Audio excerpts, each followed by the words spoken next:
Welcome to the second week of Lent, and welcome back to The Journey. Last week, we introduced to you that in Luke chapter 9, Jesus was resolutely determined to journey to Jerusalem. It's this epic journey, this final walk in Jesus's life. And there were lots of people that were a part of that journey. And as Jesus is speaking about love to everyone on the journey, the words that he's speaking to everyone else would have also been words that would have pierced the hearts of those closest to Jesus, like his followers. While they're listening to Jesus's words to everyone else, those words are really now beginning to pierce their own hearts. So Mary Magdalene, as she was listening to the words that Jesus was sharing to everyone else, those words were beginning to affect her heart. Jesus was speaking about love, and it would have naturally affected Mary Magdalene's heart. She would have had to ask herself, where do I need love?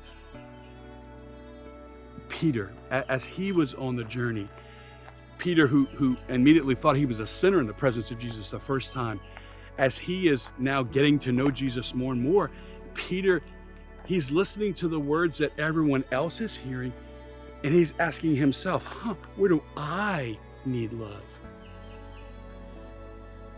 See, I mentioned to you last time that we were together, if we are going to be in the journey, not just watching the journey, then likewise, as Jesus is speaking to everyone else about love, we have to ask ourselves, where do we need love, right? So those words need to affect our hearts also.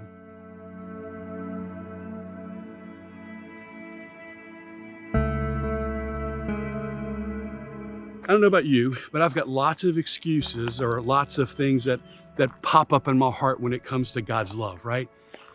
At least for me, I often believe that, when I get my life together, then God will love me. Or when I fix everything in my life and I'm good enough, then God will love me. And hey, I'm on the journey just like you. And here's what I've learned. I'm not good enough one day so that God will love me. I am good because God loves me just as I am, right?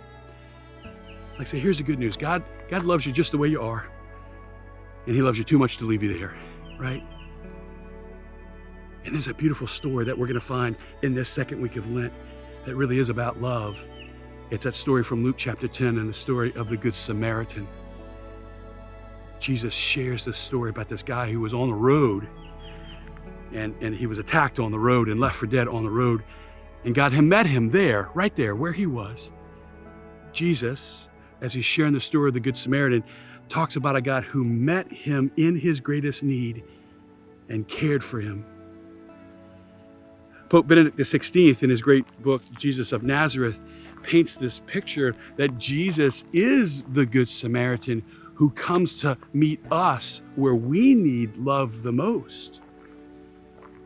And as you and I are on the journey, we're going to have to ask ourselves, where do we need to be loved?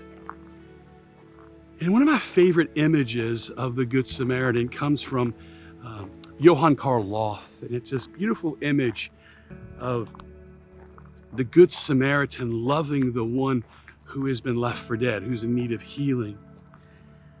I love the way that the Good Samaritan is beholding the person in the painting. I love the way that his eyes are so tender, the way that his fingers know exactly where to go, and the way that he stands ready to meet the person in need without any judgment and just to love them. In the second week of Lent, we're going to discover that about Jesus. He loves us exactly where we are. He loves us too much to leave us there because he knows where we most need love. Now, when I recognize the things in my heart that I don't like about me, sometimes people say things like, well, just give that to God. And I can't, I struggle with that. But there is another way. That instead of giving it to God, maybe we can just give God permission to meet us, just like he met the man in Luke chapter 10 who was on the road. And so I invite you to just behold the painting right now. Just look at the painting. Just pay attention to where your eyes are drawn. And pay attention to your heart as you look at the painting. Let's together look at his eyes, the Good Samaritan's eyes. Look how tender his eyes are. Now he sees the man on the left, he sees all his wounds, but there's no judgment, there's no fear in the eyes of the Good Samaritan. He sees the wounds and is actually drawn to them with love. That's the oil in the left hand of the Good Samaritan. That's the ointment that he's using to heal. Look at the right hand of the Good Samaritan, his fingers. It's like a surgeon. He knows exactly where to go, exactly what is wounded, what needs love, right?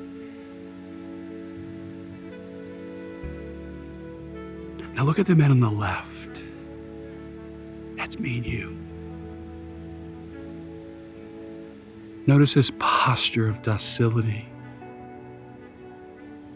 He's letting the Good Samaritan come to him. He's letting the Good Samaritan love him where he's wounded and most needs love. My prayer for you in this second week of Lent is that you might let the Lord meet you where you most need love. Give him permission to come on in. Be not afraid. This Jesus, who is the bridegroom, is coming to love us. And the question for you in this second week of Lent is, where do you most need love? Where do you most need Jesus? God bless you.